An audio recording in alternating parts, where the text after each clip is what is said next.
In the world of social media, trust can sometimes be betrayed. There are many stories of influencers scamming their loyal followers by either lying about having an incurable disease or that they lost their home or whatever excuse they can use to gain sympathy and fatten their bank accounts. What is it that makes people do this? Is it for attention? Is it money? Is it fame? Is it mental illness? I personally hate hearing these types of stories. These scammers not only hurt their loved ones, but they also hurt those who really do need the help. People will not trust the honest alien who actually need donations to help pay their bills because they think they're lying. At the end of this video, I'll give some tips on how to avoid being scammed by one of these con artists. So join us as we delve into the unbelievable story of a blogger who not only deceived her followers and her family, but also profited from the kindness of strangers through numerous donations. Discover the details of this astonishing case and the legal consequences that followed. But before continuing, please consider subscribing to stay informed of future content. If you like this video, hit the like button and notification bell. So, on to the story. So this story begins in 2012 when California-based Christian blogger and mother of two, Amanda Christine Riley, also known as Scamanda by a Lionsgate Sound podcast, started blogging and sharing on social media about her cancer diagnosis. She was diagnosed in her late 20s with Hodgkin's lymphoma. The former teacher and principal chronicled her struggle on a blog titled "Lymphoma Can Suck It," which has since been archived. By sharing her experience with the aggressive form of cancer on her blog and social media, she was able to gain sympathy from family, friends, complete strangers, and even celebrities who donated funds for her medical care. Riley frequently admitted on her blog that she was close to death, but then by some miracle, her cancer would mysteriously go into remission, taking her followers on an emotional roller coaster. Riley even asserted at one time that her pregnancy had, quote, reversed the cancer. It would ultimately come back every time. Even Riley's family was convinced that she had lymphoma and loyally stood beside her. Well, here's the problem. Amanda never had cancer. Riley, now 38, never had cancer treatments because she never had the disease. This scam was to bilk her victims out of thousands and thousands of dollars. The U.S. Attorney's Office released a statement saying that she used her presence on these sites to document her non-existent medical condition and to aggressively solicit donations, supposedly to cover her medical expenses. Riley actually had no medical costs. She used the funds she received to cover her living expenses by depositing them into her personal bank accounts. She talked about her false battle with cancer and the treatments she was receiving on the websites, including pictures of her hospital stays, the medications she was taking, and the adverse effects of chemo. Riley, according to the prosecution, shaved her head as well to simulate hair loss from cancer treatment. She also included a link on her blog, Lymphoma Can Suck It, to a fundraising page called Amanda's Battle with Cancer, where you could donate money. There was a donate now option that allowed kind-hearted individuals to pay for medical treatments by making contributions in her honor. Donations to the cause came from friends, family, and even churchgoers. The funds were transferred into her personal bank account. Additional financial contributions came in from Facebook, a CrossFit fundraiser, raffles, different sales, and even eBay auctions where two country music artists, LeAnn Rimes and John Michael Montgomery, signed an electric guitar. Riley received at least 349 donations totaling more than $105,000 during the 7 years that she committed the fraud, according to the Department of Justice. Investigative producer Nancy Moscatello's work was crucial to the case. In 2019, she received an anonymous tip suggesting that she look into Riley, and she launched an initial inquiry. Without her efforts, the case never would have happened. Riley became very defensive and tried to sue her for civil harassment, but the judge dismissed the case. Moscatello dug deeply, contacting the clinics and hospitals Riley claimed to have received treatment at, and she carefully scrutinized the pictures Riley had shared on her blog. Moscatello's own sister had passed away from cancer, so I'm sure this case really touched her personally. So she took her findings to Jose Martinez, a now retired San Jose-based financial crimes detective. Martinez then forwarded the matter to the IRS, who proceeded to take the case to the finish line.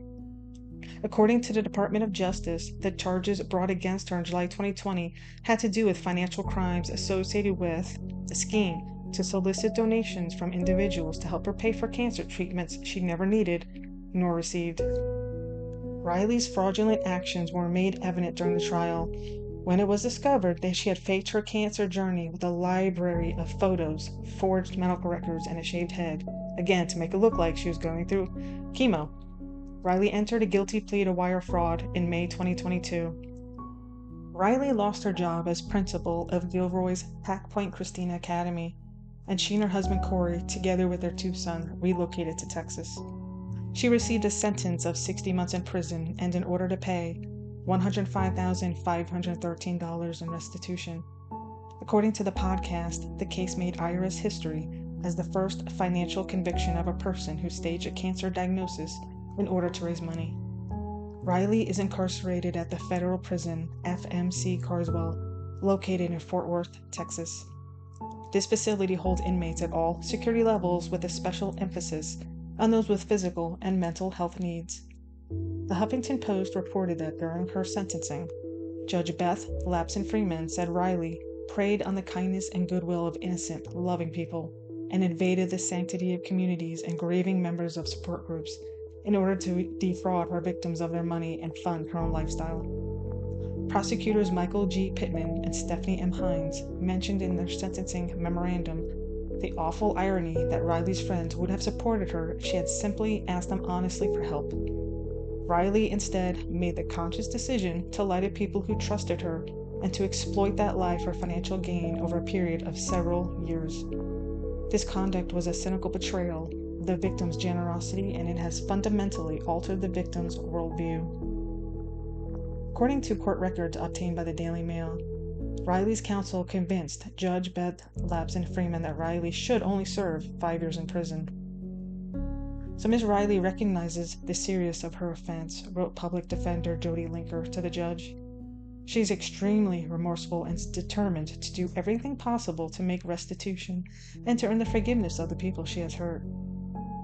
Prior to the termination of her career, Linker defended Riley as a gifted teacher and a loving wife and mother, but she also implied Riley was struggling with mental health issues. Linker went on, Miss Riley's upbringing appears to have been relatively stable on the surface, mentioning vague traumatic events in Riley's early years. Her basic needs were met, and although she did not have many friends growing up, she was an excellent student who participated in extracurricular activities. Her parents fought frequently and occasionally gave the kids harsh punishments. Court testimony from Riley's relatives and previous co-workers focused on how caring Riley was. Pack Point Christian school teacher Ginny Welchel even stated that Riley spent considerable time with troubled students and their families. In a written statement, Riley's father, Thomas Maneri, described her as thoughtful and kind and noted that she frequently put the feelings of others before her own. Although Amanda didn't have cancer, she has battled with several other physical health issues, so I've tried to be equally supportive of her, he said.